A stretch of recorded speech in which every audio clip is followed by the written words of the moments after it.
Today we are reading the fifth book in the Left Behind series. It is called Apollyon, and we're going to be reading chapter 2 today. Rayford had a lot in common with Ken Ritz and found him fascinating.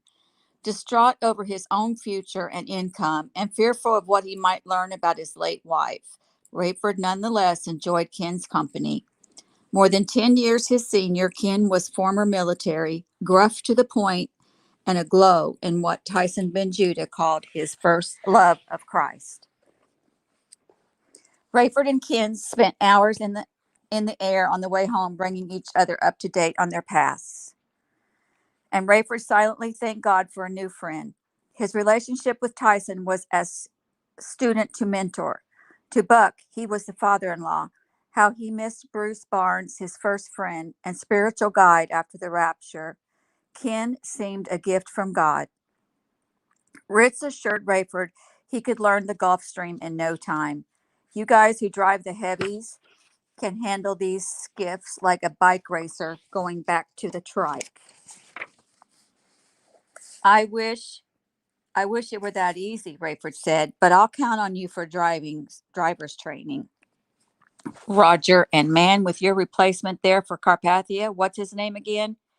Mac McCullum. Yeah, he gives us 3 pilots in the trib force. Now we got to talk Sawbones into getting out of that GC hospital before they catch on to him. That'll give us a doctor. So 3 pilots, a doc, and a rabbi. Sounds like the start of a joke. The only member without a specialty is your daughter, and she's what I call the voice of reason. Nobody's more reasonable than Tyson, of course, but Chloe's the voice of reason for guys like me who don't understand everything the scholar says. Rayford told Ritz about David Hassid.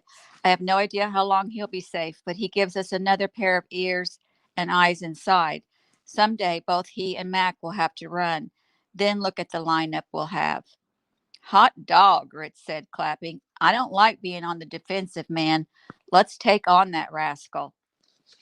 Rayford had never heard Nikolai referred to as a rascal, but he liked Ritz's attitude. Weary and wary, after so long in Carpathia's orbit, he too longed to quit playing and get to war. Ritz seemed to grow uncomfortable when Rayford told him about Amanda. I'm sorry for your loss, he said, when Rayford's story came full circle to the plane crash into the Tigris that had killed her. So you've heard the rest too, Rayford asked, having left out the charges of her duplicity. Yes, sir. I didn't come to any conclusions, but I can imagine how it all makes you feel. But you didn't hear from Buck what he found out from Hattie?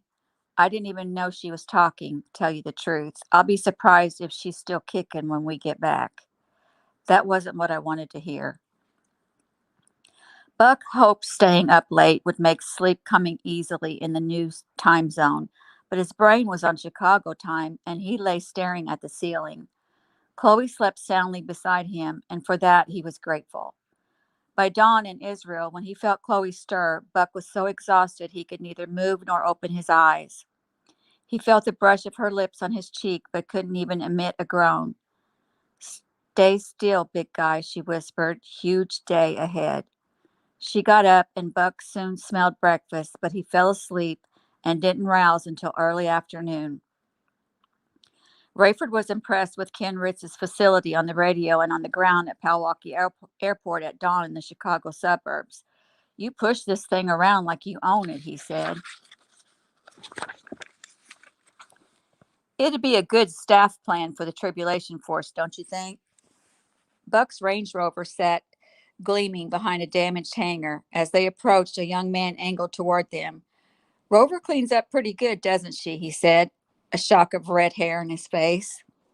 Yeah, Rich said. You've been playing under the hood, too? Lucky for you, timing was all screwed up. I told you that, Ernie.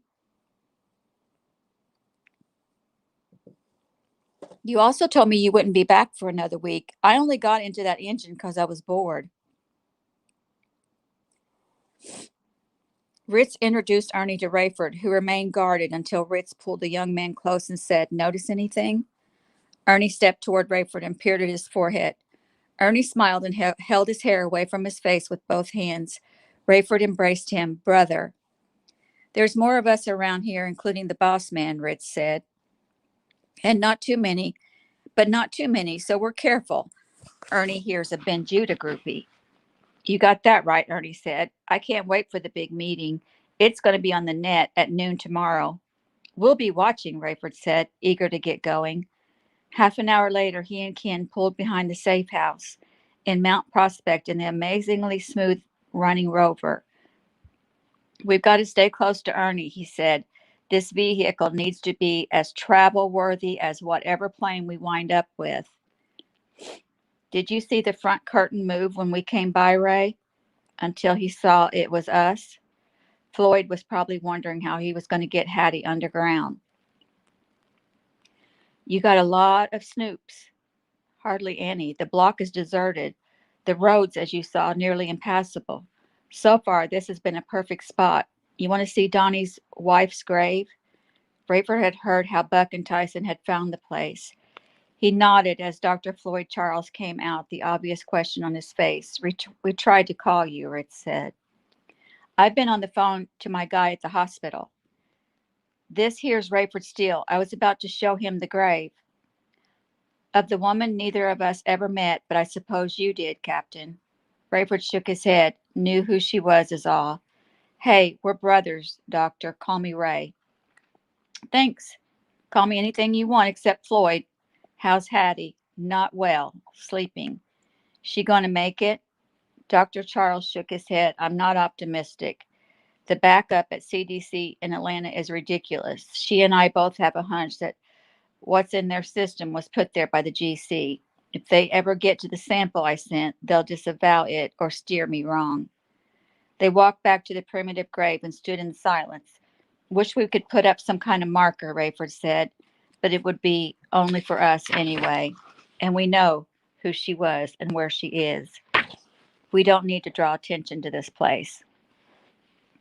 Rayford felt deep gratitude that the Tribulation Force was headquartered in what was once the woman's home. He couldn't help cataloging in his mind the deaths in his own circle. The list grew long and ultimately led to Amanda. He had grieved so much already, and he feared he would suffer many more losses before his own number came up. Floyd Charles gave Rayford a quick tour of the place, while they brought each other up to date on their respective situations. Rayford was impressed with the house, especially the underground shelter Donnie had fashioned before his own demise. The day would surely come when they would all have to live under, rather than in, the house. How soon he could not guess. Nothing was predictable anymore, save for the judgments from heaven outlined in Tyson's scriptural charts. Who would survive and for how long was all in God's control and timing. Rayford had heard death rattle breathing before, but this emaciated frame of his former co-worker friend and an object of flirtation strangely moved him. Rayford stood over Hattie, pitying her, hoping for her, praying for her. He wanted to know what she knew about Amanda, of course, but he was not so selfish as to wish she would stay alive only long enough to communicate that. He gently pushed her bangs off her forehead. In the dim light, he couldn't tell whether a mask was there. Dr. Charles shook his head. She's been talking a lot lately, but she hasn't come to any decision yet. At least she hasn't decided the way we'd like. Chloe thought she was close, Rayford said. Lord knows she has enough information. I don't know what it'll take. I plead with her all the time, the doctor said. She's stubborn, waiting for something. I don't know. I'm at a loss. Pray she survives another day, Rayford said, and wake me if she comes to. You want something to help you sleep? Rayford raised his eyebrows. I didn't figure you for a pill pusher. I'm careful, don't use them myself, but I'm sympathetic to globetrotters like you. I've never had trouble sleeping. Good for you. Rayford turned to head upstairs and stopped. How about you, Doc? Having trouble sleeping? I told you I don't use sleeping pills. That's not what I asked. Dr. Charles looked down and shook his head. How'd you guess? You look wasted, sorry to say. Floyd nodded without expression. You want to talk? Rayford said. You're tired. Hey, Doc, the way I understand it, when you leave the hospital, you're going to join us. We're like family. I make time for family. It's just that I didn't expect to tell anybody about this until everyone got back.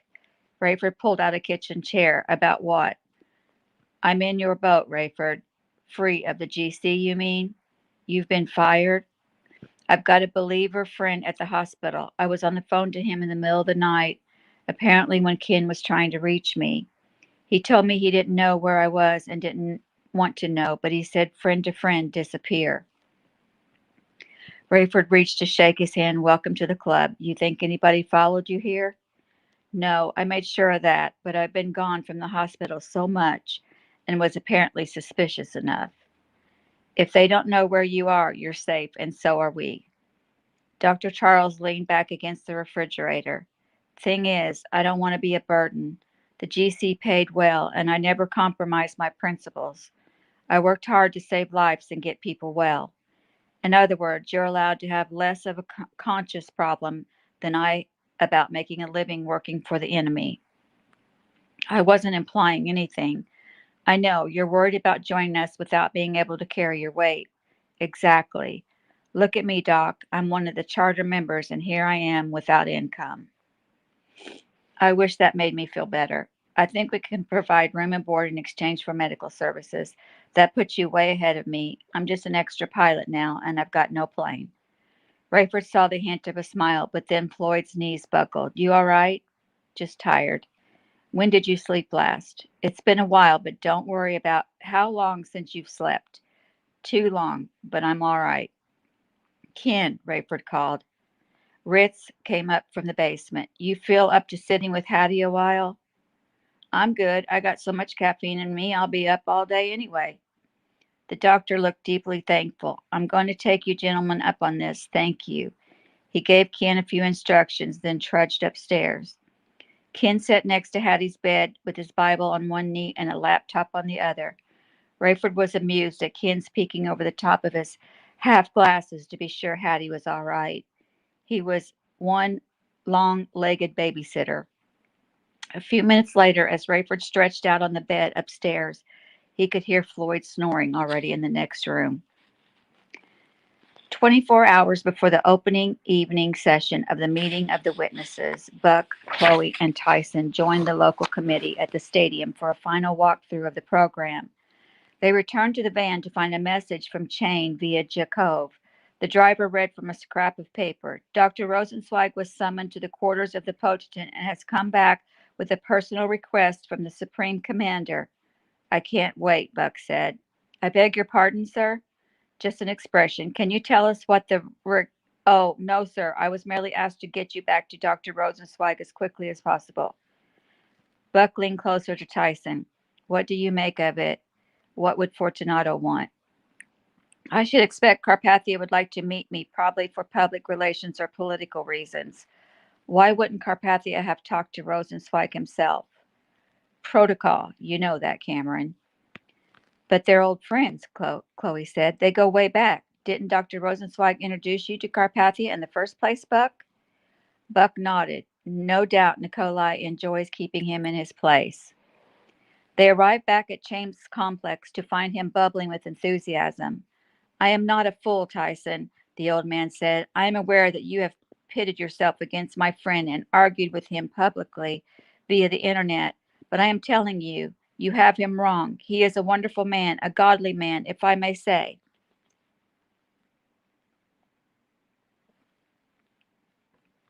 The fact that he is humbly asking for a place on the program shows his goodwill and a place on the program, Chloe said.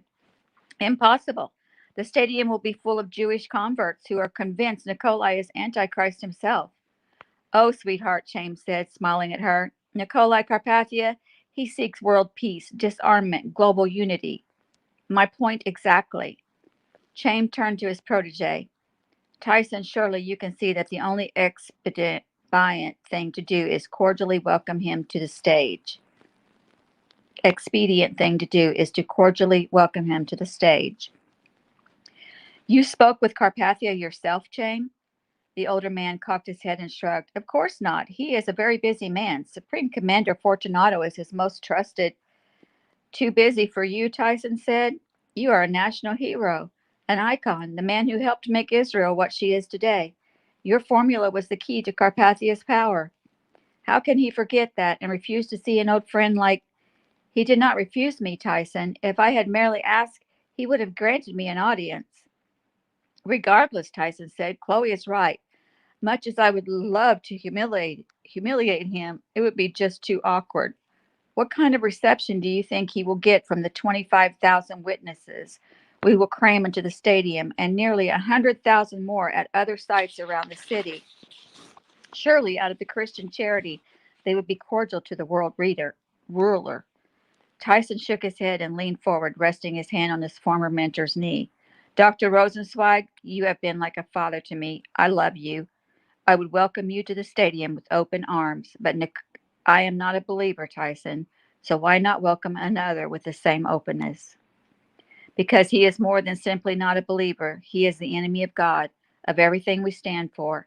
Though you are not yet a believer, we do not consider you not yet a believer, Chaim rocked back and laughed. You say that with such confidence. I pray for you every day. And I appreciate that more than I can say, my friend. But I am Jewish born and bred. Though I am not religious, I do believe Messiah is yet to come. Do not hold out hope that I shall become one of your witnesses. Chaim, did you not hear my evidence the night I shared it with the world? Yes, I was fascinated, and no one can argue it was not persuasive. Look at what has come of it. But surely you do not claim it is for everyone. Buck could feel Tyson incredulously. Dr. Rosenzweig, the rabbi said, I would be so grateful if you would allow me to plead my case to you.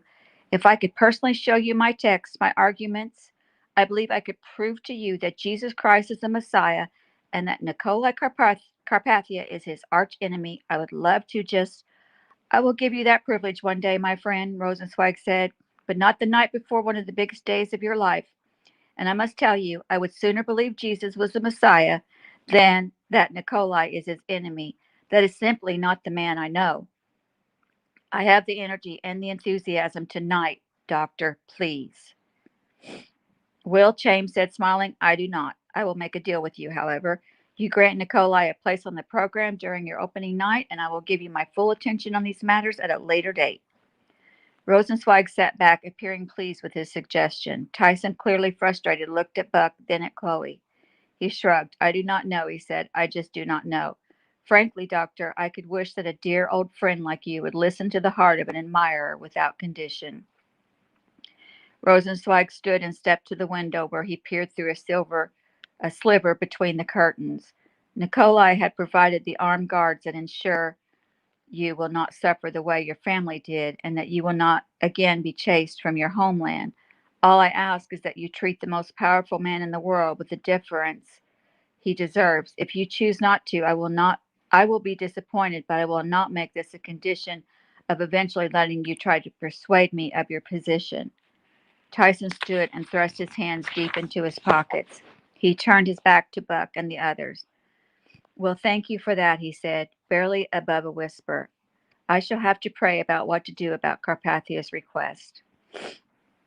Buck couldn't imagine how Carpathia could show his face at such a meeting or what response he might get from the assembled. Why would Carpathia subject himself to it? Tyson, James said, I must get back to the Potentate with a response tonight. I said I would. Chaim, I will not have an answer until I have prayed about it. If Mr. Fortunato insists, it is not his insistence, Tyson. I gave my word. I do not have an answer. All I can tell him is that you are praying about it. Exactly. Tyson, who do you think secured Kolak Stadium for you? I do not know. Nikolai, do you think my countrymen would have offered it? You have aligned yourself with the two at the Wailing Wall who have cursed our country, your country. They have boasted of causing the drought that has crippled us. They turn water into blood, bringing plagues upon us. It is rumored they will appear at the stadium themselves. I can only hope, Tyson said. The men turned to face each other, both with hands spread. My dear Tyson, James said, you see what we have come to. If Nikolai is bold enough to address a stadium full of his enemies, He must be admired. I will pray, Tyson said. That is all I can say. As they went off to bed, Buck heard Chame on the phone with Fortunato. Leon, I am sorry. Late in the afternoon in Illinois, Rayford was awakened by footsteps on the stairs. The door opened. You awake, Ray? Rayford sat up, staring, squinting against the light. Should I get the doc? Hattie's waking up. Does she need anything? I don't think so. Then let him sleep. She seems okay. She's trying to talk. Tell her I'm coming down. Rayford staggered to the bathroom and splashed cold water in his face. His heart raced. He hurried stiff-legged down the stairs to find Ken gently giving Hattie a drink of water. Captain Steele, she rasped, eyes wide. She beckoned him close. Could you excuse us? She asked Ken. As he stepped away, she reached for Rayford. Nikolai wants me dead. He poisoned me. He can reach anywhere. How do you know, Hattie? How do you know he poisoned you? I knew he would. Her voice was weak and thin. She grasped for air as she spoke. He poisoned your friend Bruce Barnes. Rayford sat back. You know this? He bragged about it, told me it was a time release thing.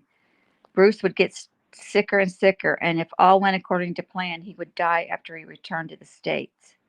Are you strong enough to tell me more? Hattie nodded. I don't want to cause you to get worse. I can talk. Do you know about Amanda? Her lips trembled and she turned her face away. Do you? He repeated. She nodded, looking miserable. Tell me. I'm so sorry, Rayford. I knew from the beginning and could have told you. He gritted his teeth, his temples pounding painfully. Told me what? I was involved, she said. It wasn't my idea, but I could have stopped it. And that is the end of chapter 2. Next, we'll be reading chapter 3, and I thank you for joining me. Have a wonderful day.